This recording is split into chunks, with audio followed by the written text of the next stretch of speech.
Здорово, народ! С вами Илья Исаакович Лазерсон. Я потерял дар речи просто сейчас. Вот. Созвонились мы тут на днях, Илья Исаакович мне говорит: друже, давай приготовим утку по классному рецепту. А я говорю, у меня есть как раз отличный рецепт для утки. Вот. А он мне говорит, ну, у меня тоже есть отличный рецепт для утки. Я говорю, ну, наверное, мой рецепт как бы проверенный. Это я просто молчу, чтобы не начать материться, да, и не говорить, засунь себе свой рецепт в гуску вот этой самой утки, да. В общем, суть до дела, канва такая. Я буду готовить свой рецепт. Илья Исаакович будет готовить свой рецепт. Мы решили забиться утками. Да, и кто будет решать, кто победил-то в итоге? Ну, я не знаю, ну, напишем письмо, может быть, в Госдуму, там пусть решают. Депутаты Они там, разбираются да. там в еде. Но я не знаю, кто будет решать. Зрители кто будет решать. Я не знаю, как это все будет, да. Ну, хорошо. Пусть Давай. решают сами утки, кому из них больше понравится, с кем работать. Пускай... Голосование. Вот это моя. Я считаю, А голосование. где мы запустим голосование? Да, кстати, мы запустим голосование. Я предлагаю запустить на вашем канале. И здесь, кстати, многие спросят. Когда на Ютубе смотришь, там Илья Исаакович тут, Илья Исаакович там, Илья Исаакович на телевизоре там, Илья Исаакович там. Илья Исаакович, он вроде везде, но нигде. Вы где? У вас... Вот я хочу смотреть ваш контент. Нет, думаю, все, зона Лазерсона. То есть у вас свой канал есть. Зона Лазерсона, да, конечно.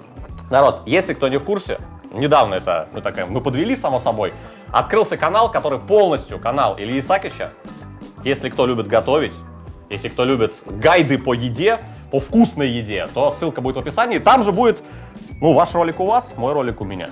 Да, и мы вот таким образом на расстоянии забьемся, а потом, может быть, даже обменяемся утками. Хорошо, с нас утки, с вас подписка на Илью Исааковича. Там же по ссылочке будет голосование, чья утка победила. Ну, я, в общем, свой рецепт начинаю делать, а вы вот...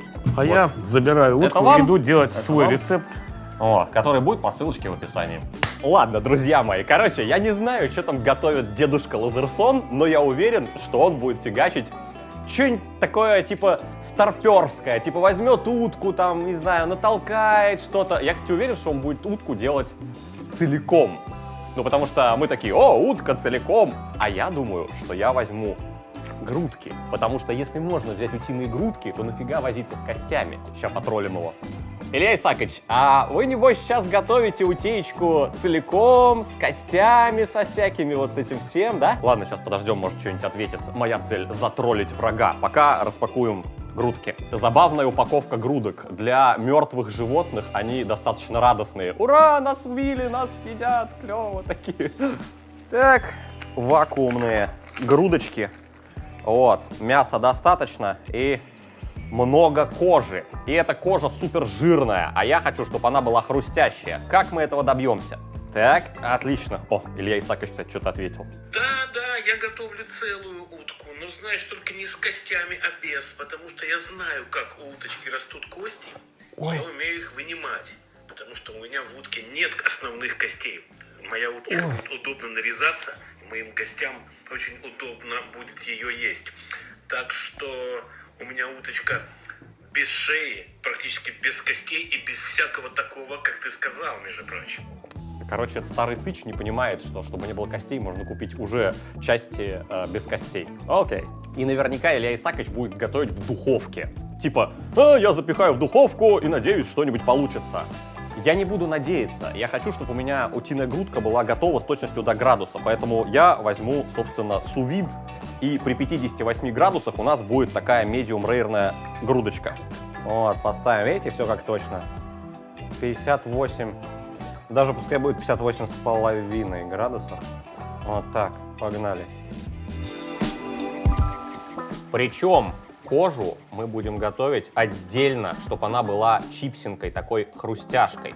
Просто вот так вот отделим, оторвем кожу аккуратненько от мяса. Прямо пальцами, даже не ножом. Видите, как отделяется. Хотите верьте, хотите нет, но в итоге эта кожа станет чипсиной. Так, отдельно кожа и отдельно нежная утиная грудка. Ну, если вот так пленочки какие-то видите, их можно подрезать, но пока пальцами вот так отрезается, то отрезайте пальцами. Так, оп, чуть подрезали и оп-оп-оп, опять тянем, тянем, видим пленку, оп, подрезали, тянем, тянем, видим пленку, оп, подрезали.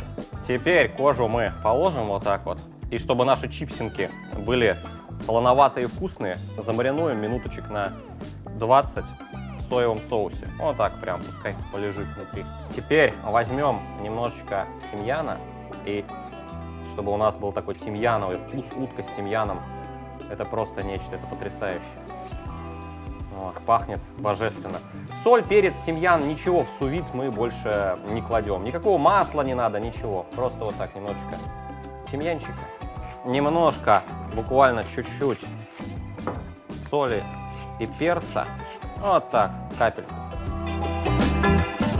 Засовываем, собственно, в пакет. И, собственно, закрываем вакууматор. Вот так. И, судя по всему, мой вакууматор сдох. Но нам он как бы по факту нафиг не нужен. Просто чтобы грудки были вот так при нужной температуре. Вот они там плавают. Все, 0 вопросов. Вакуум не обязателен. Они так могут, кстати, 2, 3, 4 часа плавать при нужной температуре. А теперь показываю, как сделать из шкуры аккуратные чипсинки для подачи. Смотрите, берем силиконовый мат, выкладываем, как можно больше разравнивая наши шкурки. Вот так. Накрываем. Вот так. И придавливаем чем-нибудь. Например, кирпичом. И, например, еще одним кирпичом.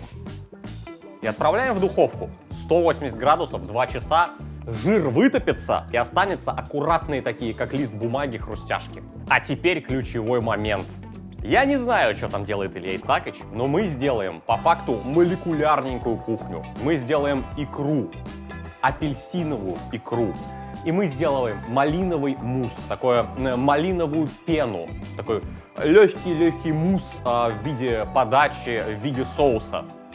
Интересно, а что он делает в виде гарнира там? Илья Исаакович, а вы там что в виде гарнира делаете? Наверное, натолкали в попу утки опять картошки или риса, типа того, да? По стариночке. Берем свежую малину, ну и сначала ее промоем.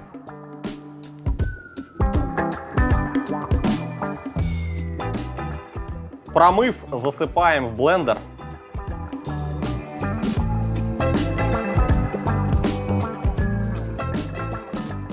И превращаем в пюре.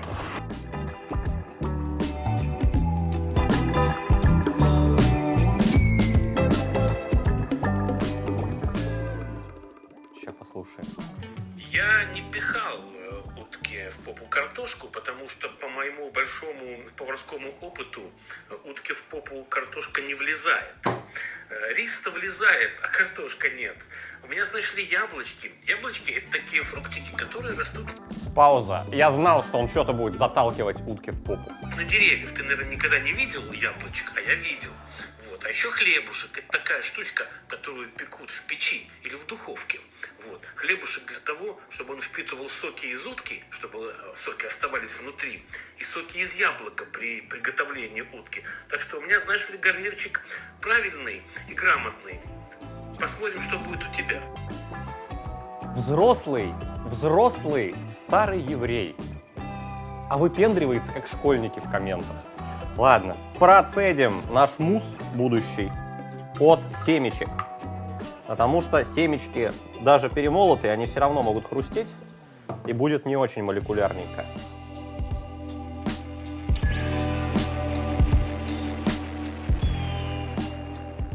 Несколько всего лишь горстей малины, там пара-тройка стаканов малины, даже 2 стакана. А семок, зацените, целая куча. Хоть сажай малину прямо сейчас. Теперь запоминайте, если кому интересно. Нам нужно около 200, там, 190, 230 грамм малинового пюре, без семян. Четко все взвесим.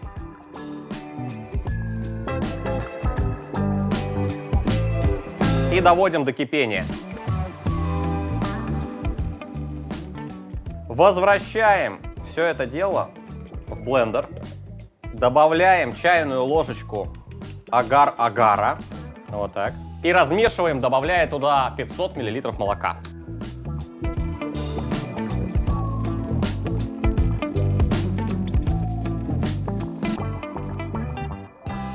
И этот мусс доводим до кипения опять. Пока оно кипит, замешиваем туда вот так вот постепенно где-то 100 мл сливочек 20%. Но это плюс-минус. Будет погуще, будет пена погуще, то есть пофиг. Кстати, добавлять туда сахар или нет, дело ваше, но у меня это будет мусс к мясному блюду, поэтому я добавлять туда сахар не буду. Вот. У меня будет такой просто чисто сливочно-малиновый мусс без всяких сладостей, коричностей, ванильностей. То есть у нас же все-таки это не десерт. Закипело и убираем на часик в холодильник, пускай остынет, чуть-чуть загустеет. Апельсиновая икра. Само собой, из сока натуральных апельсинов.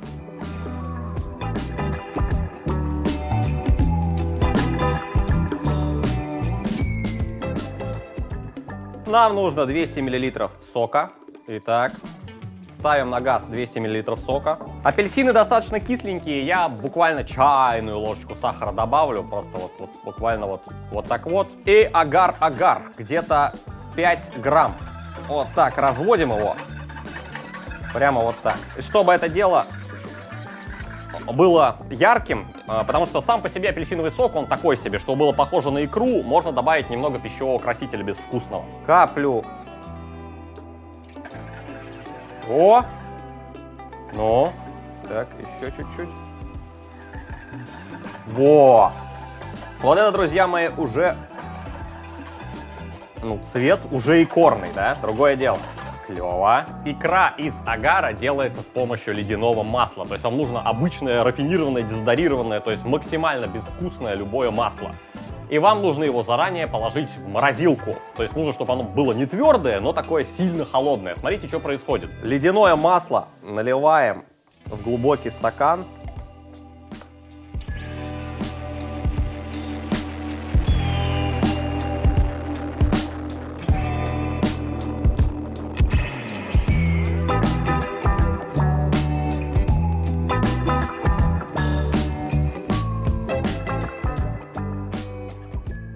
Но, чтобы делать это быстрее, то есть вы поняли, да, капаешь холодное масло, агар-агар застывает. Чтобы делать быстрее, есть вот такая вот штуковина. Зацените. Берем, подрубаем наш, не знаю, как сказать, катетер. Звучит все это не очень, ну ладно. Давай залазь. Вот так, вот сюда. Все. И икорное производство пошло.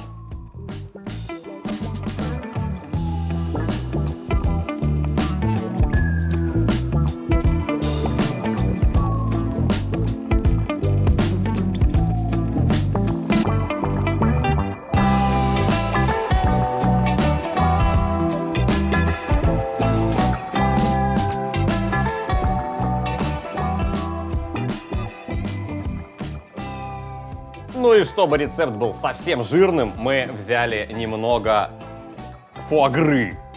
Фуагра. Склоняется оно, спрягается, да пофиг.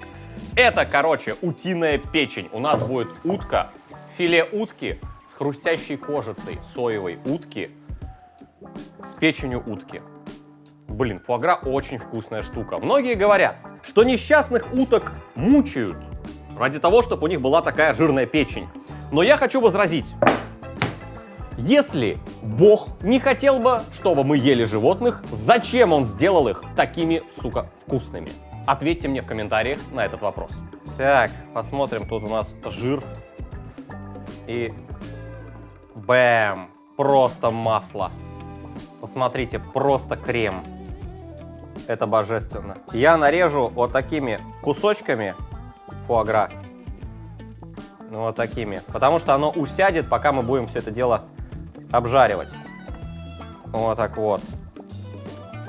Оно пока что холодненькое, но сейчас, блин, запах офигительный, это божественно. Сковородку разогреваем достаточно сильно, можно добавить, не знаю, чайную ложку масла для того, чтобы мгновенно все начало обжариваться. Фишка в чем? Нам это обжаривать нужно примерно по минуте с каждой стороны. То есть должна быть какая-то корочка, а внутри мягкая фуагра. типа того. Из добавок только немножко соли. И она вся практически, эта соль, уйдет в тот жир, который вытопится. То есть оно будет чутка солоноватое, прямо капелюшечку.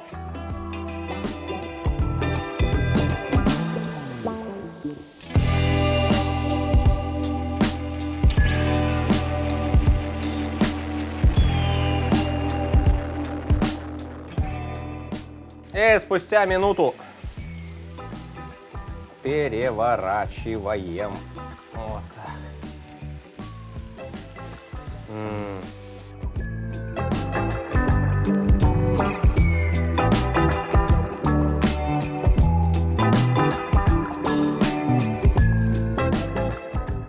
Икра готова, фуагра готова, утейка делается, мусс подостыл. Давайте мусс перемелим еще раз. Сейчас он уже немного прохладненький. Я просто вылью его.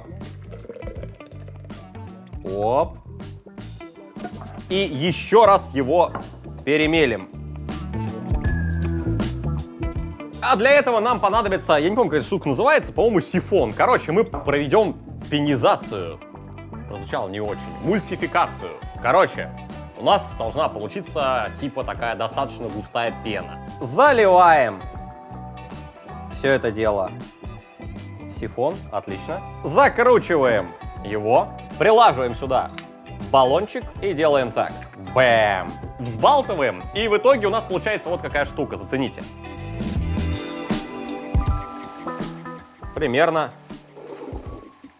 вот такая вот. Пока мы все это делали, у нас, собственно, грудки дошли. Вот, 2 часа они где-то здесь лежат. Ну и, кстати, интересно, Илья Исаакович, ну он стопудово просто в духовку запихал и все. Откуда у него сувид? Старый сыч. Илья Исаакович, а вы там все в духовочку запихали, да? Как дедули завещали? Вы знаете, что такое сувид, кстати, нет? Ну, знаешь, сювидом кичиться не надо, потому что в сювиде готовят те, кто готовит нестабильно и кто готовит откровенно плохо. Вот, мы, знаешь ли, без сювида, мы, знаешь ли, по старинке, да, в духовочку, потому что приятно всегда вынуть все-таки утку из духовочки, а не из вакуумного пакетика. Знаешь, как в морге вынимают орган. Все. Вынимаем из нашего отличного, шикарного пакета, который нифига ни разу не как из морга, и все нормально. Вот, вынимаем куски. На срезе сейчас мы увидим, какая степень готовности у этого всего.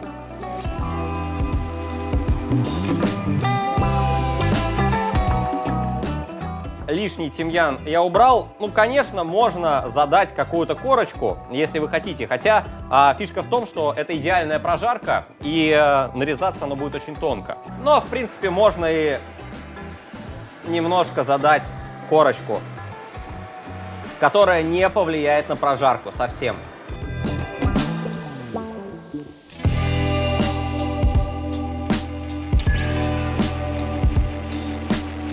А теперь зацените прожарку. Идеальная. 58 градусов. Розовая утейка. Она просто превосходная, это идеально. Помните, кстати, кожица вот эта вот? Зацените. Вы только зацените.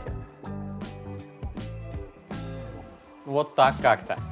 Только промокнем от лишнего жира. Вот так. Постаравшись не сломать. Ну и сразу подготовим немножко дыма, чтобы подкоптить наше блюдо. Знаете, чисто для подачи.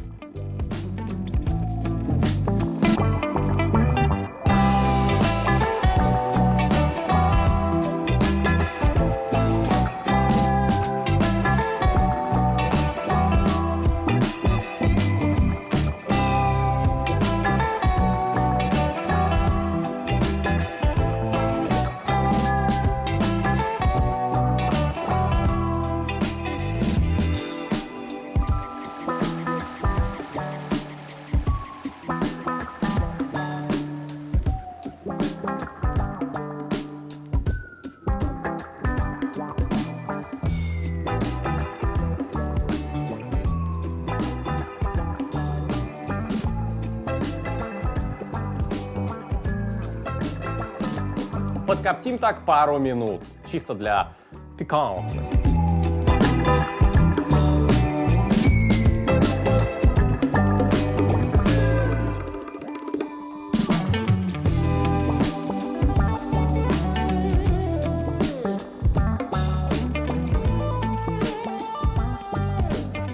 Как говорится, ставь лайк, если б сожрал. Пробуем. Мусс.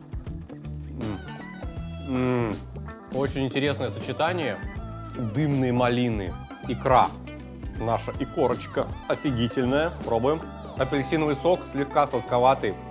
Мгновенно тает во рту. И, кстати, я в какой-то степени горд собой, потому что это реально похоже на настоящую икру. Давайте я фуаграшечки отчекрыжу. Немножечко фуаграшечки. Но врать не буду, за кадром я ее уже попробовал. Фуагра, что с нее взять, ёпта-мане. Утка. Идеально розовая, нежная, сувидная, 58,5 градусов утка. Но это просто нечто, это просто у меня слов нет. Она нежная, сочная. Смотрите. Такая прожарка прямо бэм. И она прям рвется, прям рука. Бэм. Ее зубами жевать не надо. И чтоб вы понимали, вот эта чипсина, она... Это реально чипсинка. Хрустящая, соевая, нежирная кожица. Я молодец. Короче, я тут доготовил. Не знаю, что там у тебя получилось, старый ты сыч, но открывай голосование, кто из нас победил.